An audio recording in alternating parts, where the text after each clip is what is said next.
Hello, everyone. It's Heather Reed here. I am so excited to be here with you today. My pronouns are she and her.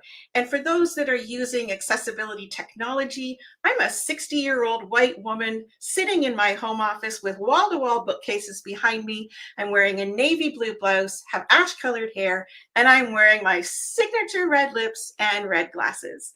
So our topic today is exciting and it's critical.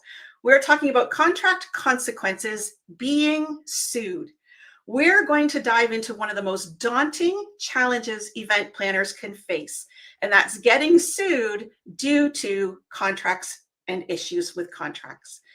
I'm joined today by a very special guest. I'm so thrilled, Joan Eisenstadt. Joan founded Eisenstadt Associates LLC, a Washington, D.C. based meeting consulting and training company in 1981. And today, she is absolutely considered to be one of the most knowledgeable, inclusive, and ethical practitioners in our industry.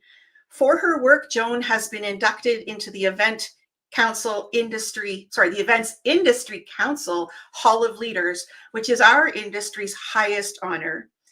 Well, Joan and I could chat for hours about many topics, and I hope we do in episodes to come. Joan is joining me here today to share her personal experience with being sued as an event planner.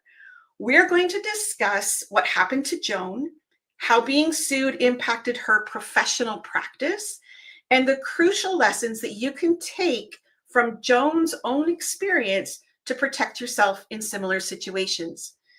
So whether you're a seasoned pro or you're new to event planning, I know that the next 20-25 minutes is going to be packed with valuable insights to help you safeguard your events and your own career. So as Joan comes on screen and she settles in, I'd like to remind folks of two items. Neither Joan nor I, we are not legal counsel. We are not legal counsel. We are amazing planners, but not legal counsel. And our discussions today in no way will be providing or suggesting legal advice.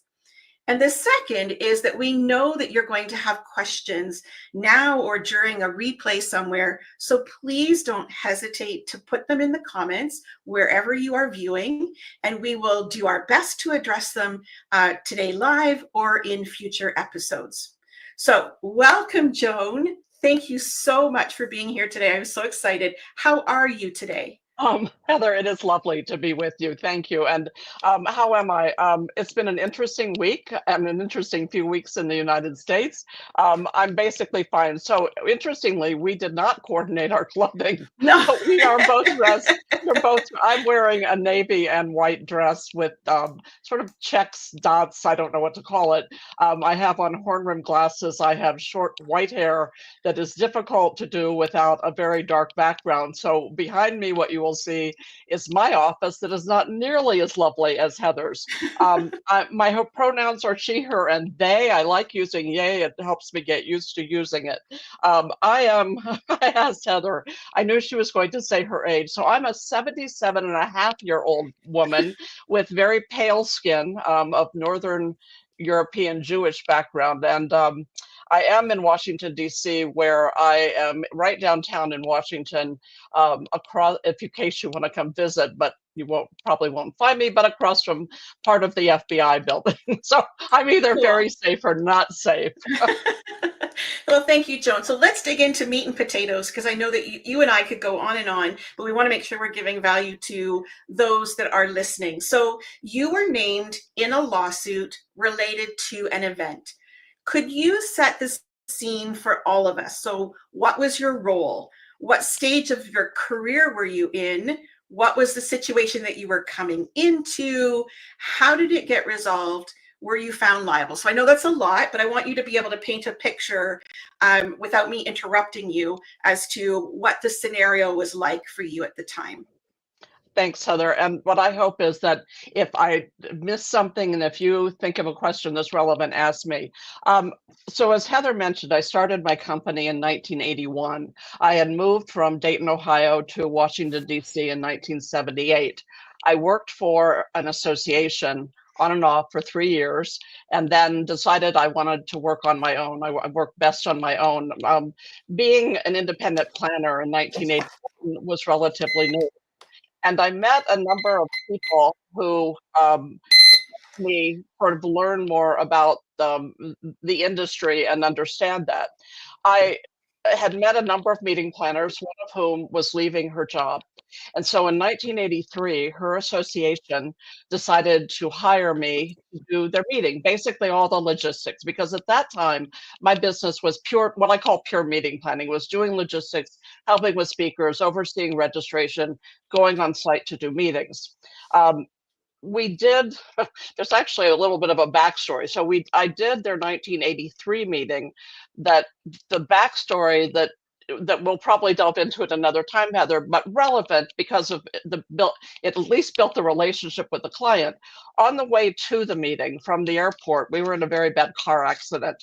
And so I had to do that meeting by radio. We can talk about that another time. It, however, bonded the client and me together. We got back from that meeting. They were Washington, D.C. based, and knew that we needed to, because the meeting had grown in size tremendously, probably doubled, tripled. And we were going, the next year's meeting, 1984, was already booked fully with a number of hotels. And so we thought, let's go to that city and do a site visit. And based on the growth of the meeting, what we needed to do. There were a number of things that triggered concern. One was the contract had been, and this is incredibly relevant, the original contract had been done pre-opening. And so when you're booking a pre-opening hotel, you don't really know what it's going to be like. You don't even maybe know all the furnishings.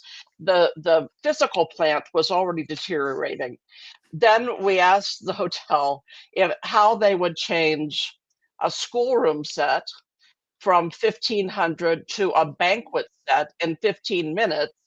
And they said they could, and my professional knowledge said that is virtually impossible. Yeah. A magic wand? Oh, it was, it's the general, it's usually what we're told, right? It's like all hands on deck. We'll get everybody in there. We'll make sure the people leave immediately, the speakers stop speaking and everything, and we'll get everything in set. And so we said that doesn't seem feasible. Plus, there were the issues that we were surprised that a fairly new hotel had carpet stains and scuffed furniture. And we were concerned about the image that would reflect for the client's meeting. So we said, we're going to look around, and we did look. They had another hotel contracted for overflow, and we decided we would look for another hotel if we needed to move it. The client decided that there was no way that the meeting could feasibly fit into, not because of the deterioration, but because of the set, that it had grown and there was not a protection in the contract for growth. And so we decided, I say they decided, I only brought in the expertise on logistics, that they were going to move it. And so they did, in fact, sign a contract with another hotel. Now, backing up for a second, I was not involved at all in the original site selection. I had nothing to do with negotiating any contracts with either hotel at the beginning. This was done by both other hotel people and the previous meeting planner and someone from the Convention and Visitors Bureau. So once they did that, and to add to the interesting complication that's really relevant right now, is that the hotel they were canceling was under one management company and one owner, and they were being sold to another owner. Yeah, or sold to another and getting a new management company. So there were all these parties that chose to sue the client, sue me individually as a person, and sue my company. And so this is a year out, not even a year. So it would have been at that point 9 months out of the meeting. And so it was, if you look at the number of parties involved, there's the association, there I'm going to say two of me, because in a sense it was two of me. And then there were the hotel, two different owners, management companies, and the brand. And everybody is involved in this lawsuit. And it was, the initial reaction for me, obviously, was words that I won't say here. It was daunting. It was incredibly It would daunting. be. It would be. So how did it end up being resolved, and were you found liable in all of that process? So we'll jump to the end and then we'll come back to the middle. It had a really interesting ending. So I am a third party, considered by the industry a third party. I am not what the industry considers a typical third party. I work on fees from clients, not commission. So there was no gain for me in them moving the hotel. In other words, if Sure. if I had gained more money because the rates were higher or there were other commissions involved that I would have been paid, there would have been a different outcome. Sure. And so the client, so as jumping to the end of the end of the story, and then we really have to go back to the meat of it, because how it happened is, to me, a lot of the issue. They ended up settling for what would have been the association less than the legal fees, which is usually that's often the settlement, that the canceling party will settle for the Hmm. legal fees. Okay. The case against me and my company were thrown out as precedent setting because I gained nothing at all from this action. Um, Interesting. Okay. and my contract with the client said that they would protect and defend me in the event of any legal Legal action, action. whether it were arbitration or litigation. Okay, so tip, ding, ding, ding, is having in your own third-party planner's contract is you already had the awareness that you were to be protected in the case of legal action. So that's wonderful. So you were not found liable, and so how, like, so you talk about the middle. So take me to the middle then. Yeah. What, So the suit, right, the lawsuit is filed, and the client asked me immediately who I would recommend as an attorney. Fortunately, I had already gotten involved in the industry, and I recommended, I think he's now retired, Jeff King, who at the time was the attorney for the Convention Industry Council, which is now the Events Industry Council, or Convention Liaison Council then. And I said, Jeff is local to DC, where the association and I were. The hotel was in a very different city. And I said I would recommend him. At that time, I was still new to DC. I didn't know a lot of the hospitality attorneys. And I said Jeff would be best. And so we spent a lot of time. They hired Jeff, who would then defend them and defend me and my company, because he had knowledge, he had relationships, he knew the industry, he knew industry contracts. And that was, I would say, a huge lesson, Heather, is that sure. without a hospitality attorney, you may have someone who doesn't know the ins and outs of the industry and why, for example, it is not feasible to change a room 1500 schoolroom to 1500 banquet with a preset salad, right, in 15 Right. minutes. Right. So there's tip number 2 for folks, obviously, is really network and know who is in your circle of influence. And just because you don't need them right now does not know that you will need someone in a moment of duress, and you knew who to go to. So that's another great tip. Okay, so keep going. Yeah. So this is how, here's another interesting piece, because what I know, and you and I have had this conversation, that when you and I have you teach contracts, I teach risk and contracts and other areas of meeting planning. When I ask meeting planners or hoteliers, what's the worst thing that's ever happened? Now, if we go back a few years, certainly for all of us now, COVID, the potential of an active shooter, and climate issues, hurricanes, and so forth, Yes. are all some of the worst cases. And for me, death would be the worst thing that could happen in a meeting. What planners don't think about is that a contract that may be signed today for next year, 2 years, for associations, it's sometimes 5 to 10 years in advance, that if they leave that organization, or if the salesperson leaves the employ of the owner or the brand or the management company, that they're free and clear, right? Just, I'm going to disappear Mm, and it won't matter. What happened during this, and is that the former meeting planner, the former hoteliers had to, at their own expense, come back for depositions and talk Mm. about their process. And all of their records, at that time, it was paper that everybody was Sure. using. We weren't quite using No. computers, so there weren't all the files, but that was paper. So it was reams of Yeah. paper. And they had to testify about what they were thinking, what their plans were. The questions that are asked in depositions are, in my now experience, at least as great as those that may be asked in an arbitration or in litigation. And so, but it was Wow. at their expense. And so these are people who are no longer involved. And that, to me, if I were taking away the biggest lesson, it's what you do today, what you did yesterday, what you did last week could come back and be part of some sort of legal action, or even just a dispute of some kind, even if it's not legal. It's just not an understanding of what people meant to do and what they intended. Okay. Wow. So that's another one. That's like gold nuggets are dropping everywhere. So I can we move into how you felt and what you do differently? So my question is, how did it feel being sued? And then how did it affect your personal, professional life? What do you do differently today, and have you done throughout your career that you want to impart to our listeners? Because really, what we're really wanting to do is you've had an amazing experience that we want to avoid, and we want to take lessons away. So, what would you advise in that situation? What did you live through?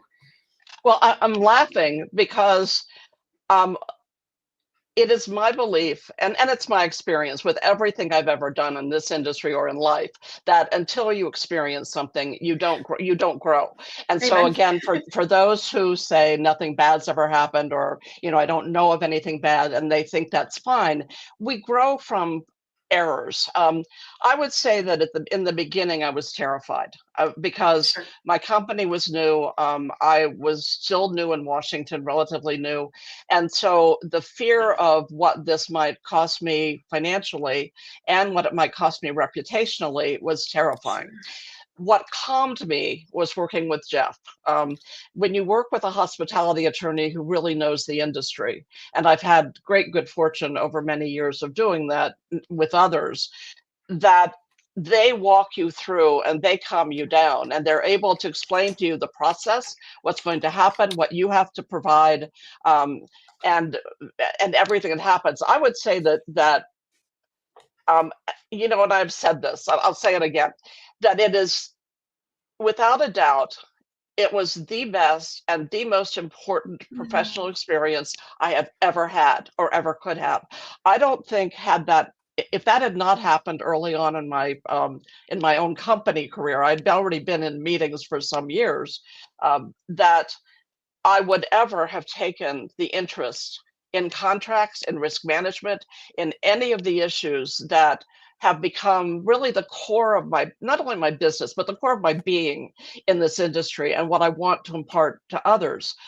Until you go through something like that, you can't. And one of the things that I know that either some of the listeners now or later, or some who know me professionally, I became an expert witness some years later as a Right. result of that, because it allowed me to then delve deeper. So I don't want anybody to have to go into arbitration or litigation. I don't. It's costly and it's scary. However, However, until you understand that it could happen, even after you leave the employ of an organization, or even after you retire, yeah. anything could happen. And I think that the US and Canada are so different because we do lawsuits in the United States. People always talk about the long ago hot coffee at McDonald's lawsuit. The lesson I took that Jeff King said, and that I have held literally in my system forever, he said to us early on, it doesn't matter if you're right or wrong, you can still be sued. And Right. that for me was one of the most important things. And so it allowed me to say, as I'm doing any work, what could be the outcome, good or bad, of what I'm doing, and to question it and not just go, oh, well, it'll be okay. Right. I actually had a situation, Joan, and you and I have talked about this, and I've been an avid follower of yours since 2006. Just gonna put it out there, Joan. And I remember you saying very clearly about your experience at that, that you had been through. And I remembered saying, okay, I need to document everything. And I was a planner on site where there was someone who tripped over an audiovisual cable Yeah. and went for quite a roll. But I was very lucky in that I had good practices in place. And I have been deposed a couple of times to my recollections. And so I don't have to remember. I have fantastic notes from, the pre-event. I have fantastic notes of my on-site recaps and my post-event kind of summary. So I would love for you, Joan, to how can we ensure, if we're an independent planner, if we're an in-house planner, how can we ensure that we're protected in the event that a client decides to sue the independent planner's company or the where they're employed? Let me add a little bit to that, and that is, give me 1 second. I want to go Yep. back to what you said first, and that is the documentation. I take notes like crazy in every conversation. I still take them by hand because I think that way, and then I scan them. And so it is taking notes because our memories, when we're all working on so many things, it's tough. If you ask me, I know what I did this week. I don't remember what I did last week. So the conversations with clients have voluminous notes. So it's who said what, it's action items, and so on. And now, of course, I've forgotten your question. I'm sorry. Oh, no, no, But no. you It's just asked what me can we again. do? What can Oh, we what can do we to do? So protect? yeah, Yes. so I would say first of all, um, it it also applies to any suppliers who happen to be listening, hoteliers, DMOs, AV companies, whatever, any part of any industry, and there is, I would say, there's not. Because of what Jeff said, that it doesn't matter if you're right or wrong, you can still Yeah. be sued or taken to arbitration. That you if you take good, let's start at the beginning. If you ask good questions, what I've seen, Heather, and I know you have, and it makes me sad that people, when they're presented a proposal, when planners are presented a proposal, they skim it and they look for rate, state, space, and concessions, and they don't read it.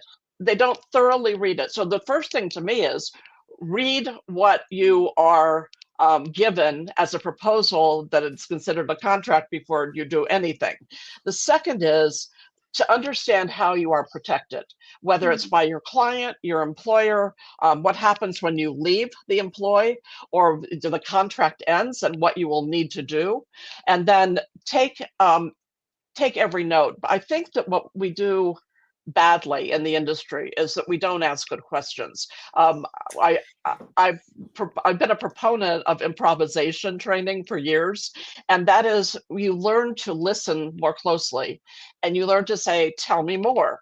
Well, tell me what that means, or could we please clarify that language in the contract? Because we each have an understanding of language, and it may differ from what is intended or what the other party has said. Very cool. So we have a couple of things. We've had a question. How much time, and this should be really short, how much time did being sued take away from your professional life or your personal life or both? Um, it's interesting. One of the things that I'm very good or bad at, I don't know which one it is that I compartmentalize bad stuff. So I don't honestly remember how long. I can make a good guess because we were, the travel involved to and from the city where the hotel was alone was extensive. There was documenting everything so that I had to answer all the questions from the attorneys for the suing party, and I had to write everything from to the client about what I knew and what I understood. And so there is a constant paperwork. I would say that um, I was single at the time, and so it was. I don't know. It's awful to say that I don't know that it impacted me because I'm really curious and I love to read and research, and so it probably this will make me sound stranger than I even am, but it probably gave me some odd kind of joy because it helped me learn. If I'm not learning every day, I don't feel good. Right, So it was a process that added to my professional life and also the ability to understand what I was helping.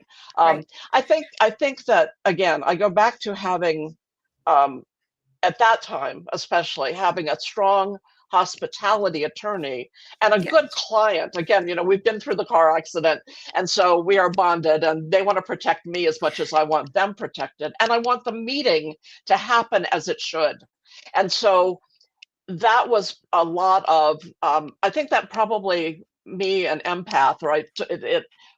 That probably was a greater time taker than it was the actual work on doing what I needed to do. okay.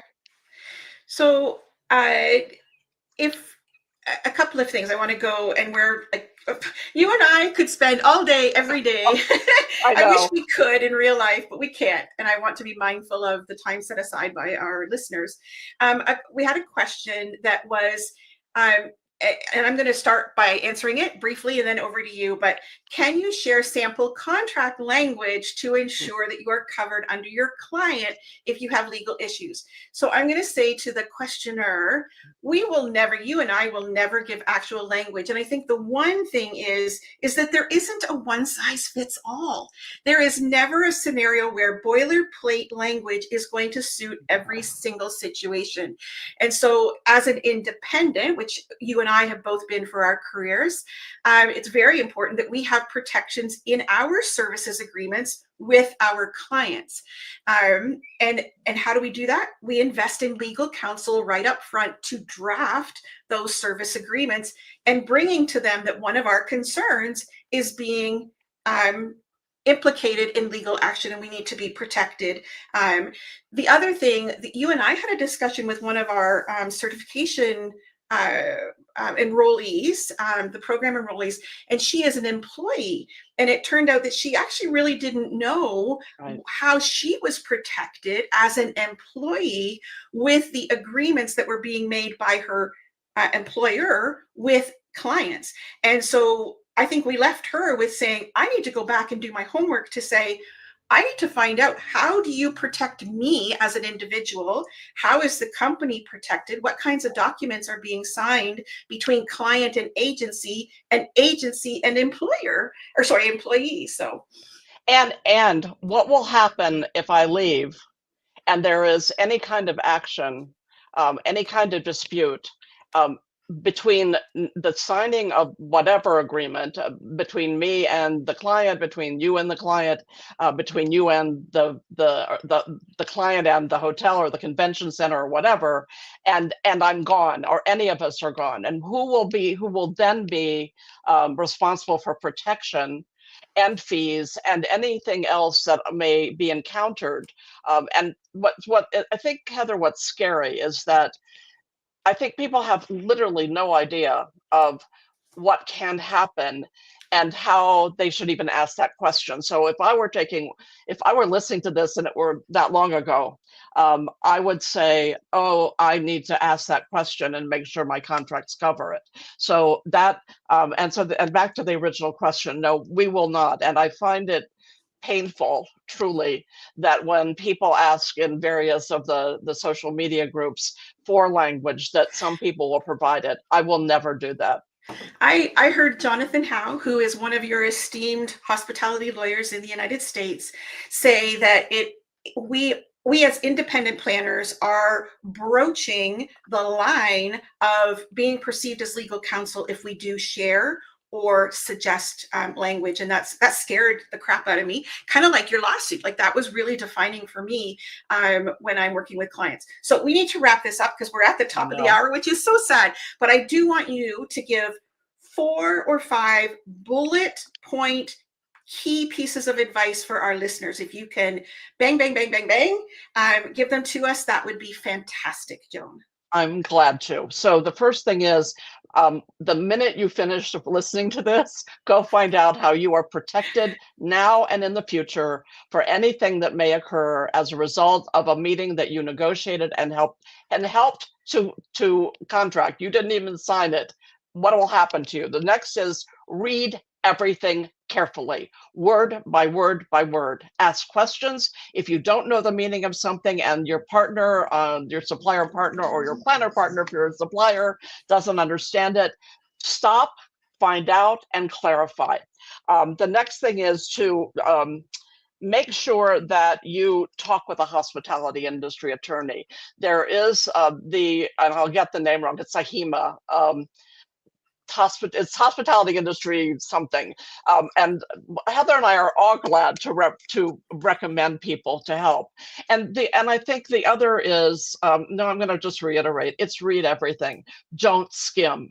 Do not sign anything or recommend that your client or your employer sign anything until everybody is clear on the language. And this is especially important. We're now at the end of November.